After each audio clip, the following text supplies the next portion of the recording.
In the golden age of Hollywood, she was a goddess of the silver screen. Her face, a perfect mask of glamour and allure, captivated millions. Hedy Lamarr was the exotic beauty, the mysterious stranger in a string of blockbuster films. She was, to the world, one of the most beautiful women who had ever lived. But behind the carefully constructed image, behind the headlines and the Hollywood gossip, lived another woman. A woman the world never knew. A woman who, in the darkest hours of the Second World War, conceived an invention. So revolutionary, so far ahead of its time, that it would lay the foundation for the digital world we live in today. This is the story of how a Hollywood bombshell, dismissed and underestimated at every turn, became a secret weapon in the fight against tyranny.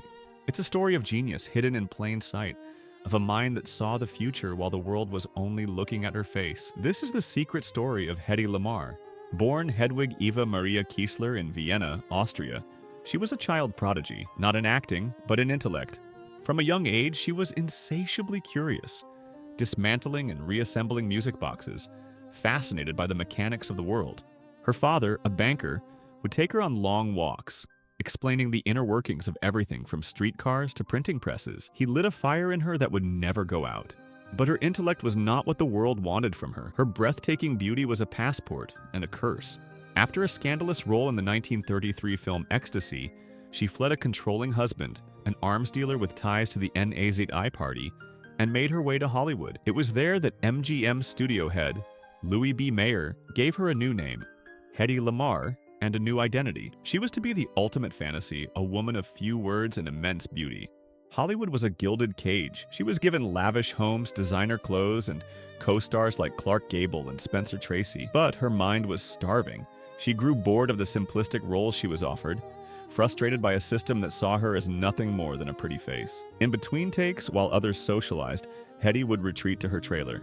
Not to rest, but to invent. She set up a small laboratory in her home. She designed a tablet that would dissolve in water to create a carbonated drink. She worked on a new and improved traffic stoplight. These were not the hobbies of a bored starlet. They were the exercises of a brilliant mind desperate for a challenge. But her greatest challenge and her most significant contribution was born out of the encroaching darkness of war. The year was 1940. The war in Europe was escalating. Hedy, who was Jewish and had narrowly escaped the Ini Aze regime, was horrified by the news coming from overseas. She was particularly haunted by reports of German U-boats sinking passenger ships, ships carrying innocent women and children. The torpedoes used by the Allies were powerful, but they were guided by a single radio frequency, a frequency that could be easily jammed by the enemy, sending the torpedoes veering off course. Hedy knew this was a problem of communication, a problem of signals, and in her mind, a revolutionary idea began to take shape, an idea that would draw on a surprising source of inspiration, a player piano. At a dinner party in Hollywood, Hedy met a man who would become her unlikely partner in Invention, George Antheil. Antheil was a composer, an avant-garde musician known for his wild experimental symphonies that used multiple player pianos synchronized together. He was, like Hedy, a restless and brilliant mind who felt constrained by his own field. Hedy explained her idea to him. What if, she proposed, you could rapidly change the radio frequency of a torpedo's guidance system? What if the transmitter and the receiver could jump from frequency to frequency in a synchronized, seemingly random pattern? An enemy trying to jam the signal would only be able to block one frequency at a time. The torpedo would continue on its path, unstoppable. Antheil was stunned by the elegance of the concept. He immediately saw the connection to his own work. The mechanism for synchronizing his player pianos, using those perforated paper rolls, could be adapted to synchronize the frequency changes in a radio signal. Together in the dead of night, after long days at the film studio and the music conservatory, they began to work. They called it a secret communication system. They worked tirelessly, filling notebooks with complex diagrams and calculations. They bought a miniature player piano and experimented with different ways to cut the paper rolls, creating a code that would be impossible for the enemy to crack. It was a perfect fusion of art and science, of Hollywood glamour and military precision. In 1942, they were granted a patent for their invention. Hedy Lamarr, the movie star, was now officially an inventor. She was immensely proud of her creation and was desperate to see it used to help the war effort. She took the patent to the US Navy, offering it to them for free. She believed her invention could turn the tide of the war. The Navy's response was not what she had hoped for. They looked at the patent. They looked at the beautiful woman who had brought it to them. and they couldn't see past her fame. The idea of a movie star inventing a secret weapon was, to them, laughable. They told her she would be of more use to the war effort selling war bonds, using her famous face to raise money.